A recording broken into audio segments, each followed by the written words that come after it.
E aí, a prova tá batendo na porta, né? Então, sem desespero. A gente vai fazer aqui uma revisão super rápida de concordância verbal, bem focada naqueles pontos que podem fazer toda a diferença. Bora lá? Bom, para começar, vamos dar uma olhada numa imagem que, com certeza, todo mundo já viu por aí. Uma placa super comum, mas que esconde um errinho de português que, olha, passa batido por muita gente. E então, bateu o olho e já percebeu o que tem de estranho? Dá uma pensada. Esse é exatamente o tipo de pegadinha que a gente vai desvendar hoje. A resposta para essa pergunta é basicamente a chave para entender a matéria toda. Para resolver esse mistério da placa e vários outros, a gente precisa voltar um pouquinho para a base de tudo. A famosa regra de ouro da concordância verbal. É algo bem simples, mas que é o mais importante de tudo.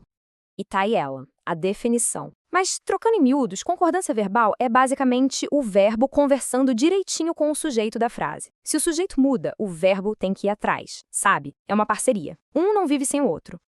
E aqui essa parceria fica super clara. Olha só, no singular, a gente tem ele contribuiu. Mas assim que o sujeito vira plural, eles, o que acontece? O verbo acompanha, contribuíram. É essa a lógica principal. Ok, a regra geral é tranquila, né? O problema é que as provas adoram as exceções, as tais pegadinhas. Então é nisso que a gente vai focar agora, para ninguém mais cair nessas armadilhas. A primeira armadilha é um clássico: os verbos impessoais, principalmente o verbo haver, quando tem o sentido de existir, e o fazer quando indica tempo.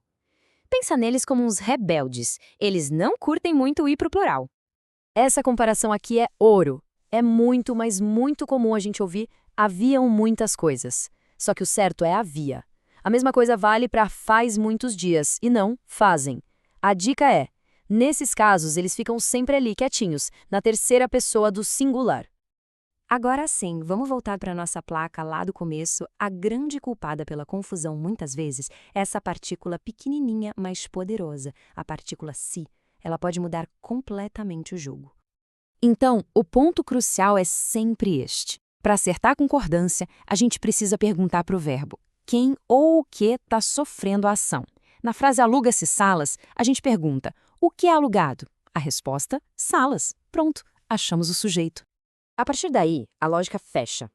Se o sujeito que é salas está no plural, o verbo tem que concordar. Por isso, o correto é alugam-se salas.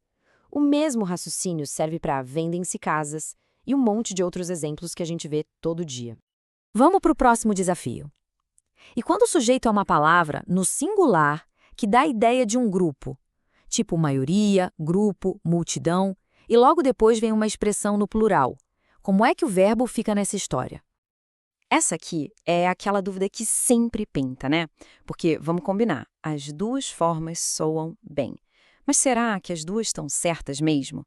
A gramática tem uma resposta bem interessante para isso. E a resposta é que as duas formas estão certas. Olha que legal. Nesses casos, a gramática é gente boa e dá duas opções. O verbo pode concordar com a palavra maioria, que está no singular, ou pode concordar com pessoas, que está no plural. Ou seja, tanto a maioria julga, quanto a maioria julgam são aceitas. Dica valiosa para a prova, hein? Agora, para descontrair um pouco, que tal a gente ver como até grandes sucessos da música brasileira às vezes dão uma escorregada na concordância? Isso é ótimo para ajudar a fixar a regra de um jeito mais divertido.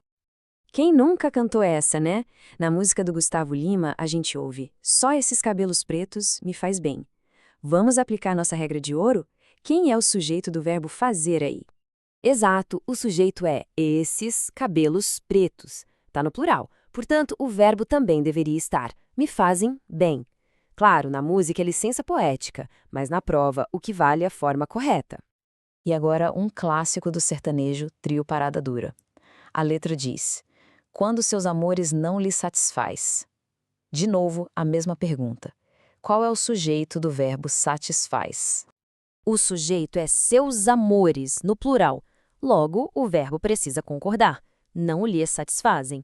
Percebe como é um padrão? Se a gente encontra o sujeito, a gente resolve quase tudo. Bom, chegamos na nossa revisão final. Com tudo isso que a gente viu, vamos organizar as ideias num passo a passo bem simples. A ideia é que na hora H da prova, a confiança esteja lá no alto. O processo é este, super simples e direto. Primeiro, sempre, em qualquer situação, encontre o sujeito. Depois, veja se ele é singular ou plural. E, por fim, faça o verbo conversar com ele. São 3 passos para gabaritar qualquer questão de concordância. Olha, se tem uma única coisa para levar dessa nossa análise de hoje, é esta. A chave de tudo, o segredo, é encontrar o sujeito. Dominar isso é dominar a concordância verbal. Ponto final. E para a gente fechar uma reflexão, depois de passar pelas armadilhas dos verbos impessoais, da partícula ser e até pelos exemplos da música, qual desses pontos agora parece mais simples de entender? Pensar nisso ajuda a fixar o conteúdo. Agora respirar fundo e boa sorte na prova.